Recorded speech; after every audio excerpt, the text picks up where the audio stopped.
আমরা কুয়েটের সাধারণ শিক্ষার্থীরা গত 18 ফেব্রুয়ারি 2025 দুপুর 2 ঘটিকার সময় ছাত্রদল যুবদল কর্তৃক সন্ত্রাসী হামলার শিকার হই।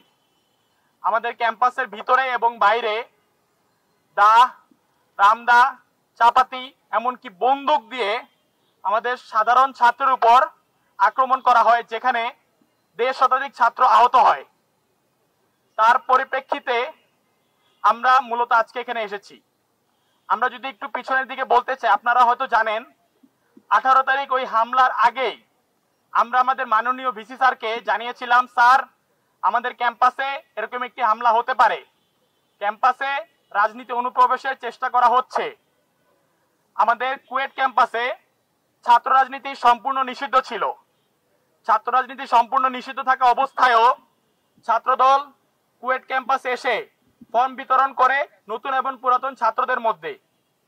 তার পরিপ্রেক্ষিতে সাধারণ ছাত্ররা যখন একটি মিছিল নিয়ে ভিসি স্যারের কার্যালয়ের দিকে যায়, ঠিক ওই সময় ছাত্রদলের কিছু ছেলেপেলে আমাদেরকে উস্কানি দেয় এবং সেখান থেকে ঘটনার সূত্রপাত হয়। ওই ঘটনার সূত্রপাত অনুযায়ী আমরা সাধারণ ছাত্রের সেফটির জন্য ভিসি স্যারের কাছে যাই 1:40 মিনিটে। ভিসি স্যারকে জানাই, স্যার আপনারা আমাদের সাধারণ ছাত্রের সেফটি দেন।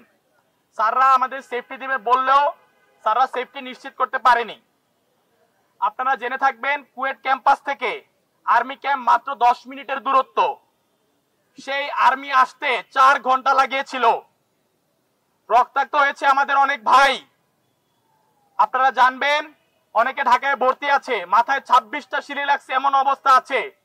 হাতের হাড় 3 ভাগ হয়ে গেছে। ডাক্তার বলেছে হয় হাত কেটে ফেলতে হবে নতুবা উপরআল্লাহর উপর অবস্থান করতে হবে, আর কোনো কিছু করার নেই।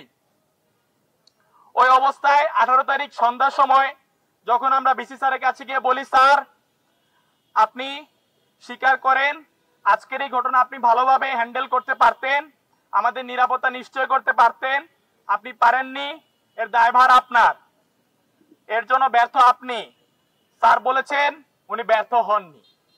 ডিজাইন, এলিগেন্স, বিউটি, সেরা পণ্য সবার জন্য জেভিকো।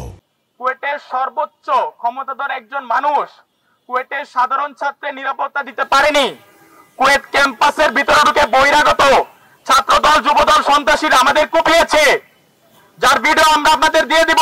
অলরেডি আপনারা মিডিয়াতে দেখতে পেরেছেন।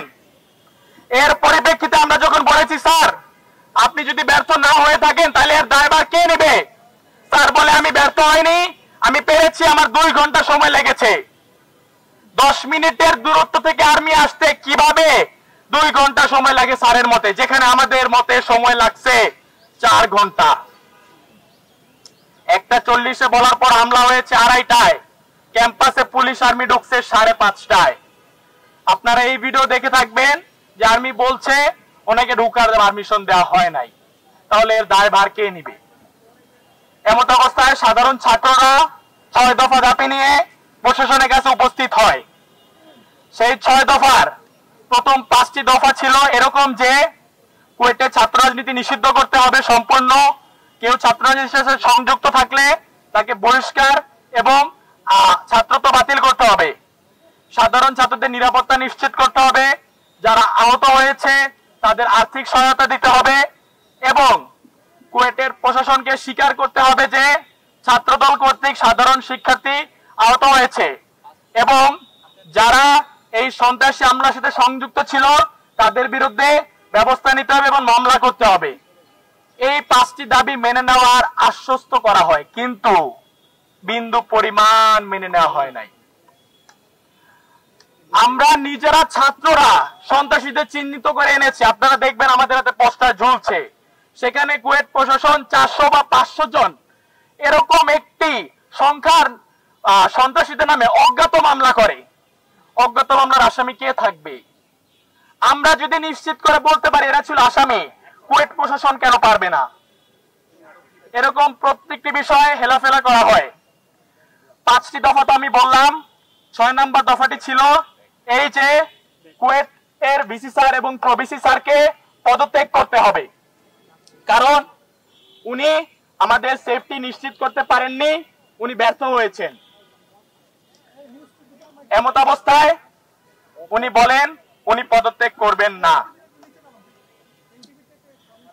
সবশেষে আমরা প্রধান উপদেষ্টা বরাবর আমাদের কষ্টের কথা তুলে ধরে একটি স্মারকলিপি প্রেরণ করি, যেটা আমরা প্রেস মিডিয়ার মাধ্যমে অলরেডি পাঠিয়েছি। আজকে একদিন হয়ে যাওয়ার পরও কুয়েত প্রশাসনের কাছ থেকে কোনো রেজাল্ট না পেয়ে এবং যেই সরকার আমাদের ছাত্র জনতার রক্তের উপর দাঁড়িয়ে আছে সেই সরকারের কাছ থেকে কোনো উত্তর না পেয়ে আমরা এখানে উপস্থিত হয়েছি কষ্ট করে। আমরা কাউকে কষ্ট দিতে আসিনি, আমরা নিজেরা কষ্ট করে এসেছি এই জানাতে যে আমরা নিরাপদ একটা ক্যাম্পাস চাই।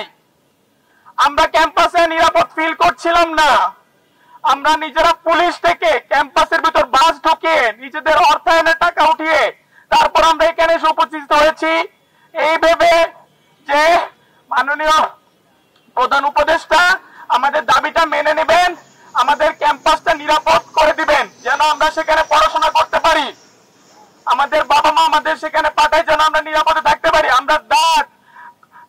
আমরা কোপ খেতে সেখানে যাই না, আমরা গুলি খেতে সেখানে যাই না। জুলাই আন্দোলনের পরে প্রথমবার, আই রিপিট, এই প্রথমবার ছাত্র জনতার উপর কোন ক্যাম্পাস এমন ভাবে গুলি করা হয়। তাহলে এর দাবি হিসাবে যদি আমরা নিরাপদ একটা ক্যাম্পাস চাই, সেইটা কি এতই ভুল? আমরা আজকে এখানে এসেছি এই ভেবে যে আমরা প্রধান উপদেষ্টা বরাবর স্মারকলিপি প্রেরণ করব, সামনাসামনি ওনার সাথে কথা বলতে চাই এই ভেবে যে উনি অতি সত্বর আমাদের কুয়েট ক্যাম্পাসকে নিরাপদ একটি জায়গা করে দিবেন যেন আমরা পড়াশোনা শুরু করতে পারি।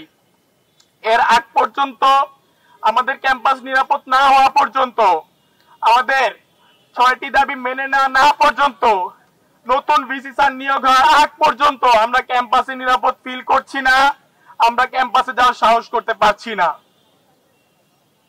আমাদের মধ্য থেকে একটি দল এখন যাবে প্রধান উপদেষ্টার বাসভবনে, সেখানে গিয়ে স্মারকলিপি জমা দিবে, জমা দিয়ে ফিরে এসে পরবর্তী প্রেস ব্রিফিং করবে। এবং আমি উল্লেখ করে বলতে চাই, আমরা এখানে আসার সময় রমনা থানা থেকে আমাদের সাথে যোগাযোগ করা হয়েছে, তারা বলেছে আপনারা শহীদ মিনারে অবস্থান করুন।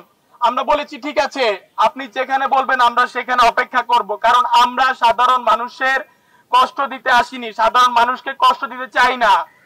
আমরা নিজেরা অনেক কষ্ট করে এসেছি শুধু এই একটা জিনিসের লক্ষ্যে যে আমরা নিরাপদ একটা ক্যাম্পাসে পড়াশোনা শেষ করতে চাই। বাকি সবকিছু পরবর্তী প্রেস ব্রিফিং এ যখন আমাদের প্রতিনিধি দল প্রধান উপদেষ্টার বাসভবনে স্মারকলিপি জমা দিয়ে আসবে তখন আপনাদের বলবো। আজকের এখন পর্যন্ত এখানে আসা এবং এখান থেকে আমাদের পরবর্তী যেটুকু আপনাদের জানা দরকার ছিল সবকিছু আমি বলার চেষ্টা করেছি।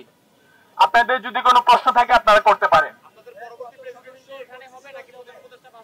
না, আমাদের পরবর্তী প্রেস ব্রিফিং এখানেই হবে। আমরা চাই না যে ওইখানে গিয়ে ভিড় করতে, এবং আমাদেরকে রমনা থানা থেকে এইটাই নির্দেশ দেওয়া হয়েছে আমরা এখানে অপেক্ষা করতে, আমরা সেই অনুযায়ী এখানেই অপেক্ষা করব। সেটা নিয়ে আমরা কথা বলছি, সেটা ধরেন আপনাদের কিছুক্ষণ পর আপনাকে আমরা জানিয়ে দিতে পারবো। জি জি, সেখানে অনুমতি পাওয়া হয়েছে রমনা থানা থেকে, আমাদের এই ব্যাপারে সম্পূর্ণ সাহায্য করা হয়েছে এবং তারাই আমাদেরকে সেফটি দিয়ে এতটুকু পর্যন্ত নিয়ে এসেছে। আমি অনেক কৃতজ্ঞ ওনাদের কাছে। আর যদি কোনো প্রশ্ন থাকে আপনাদের কারো। জি, ধন্যবাদ।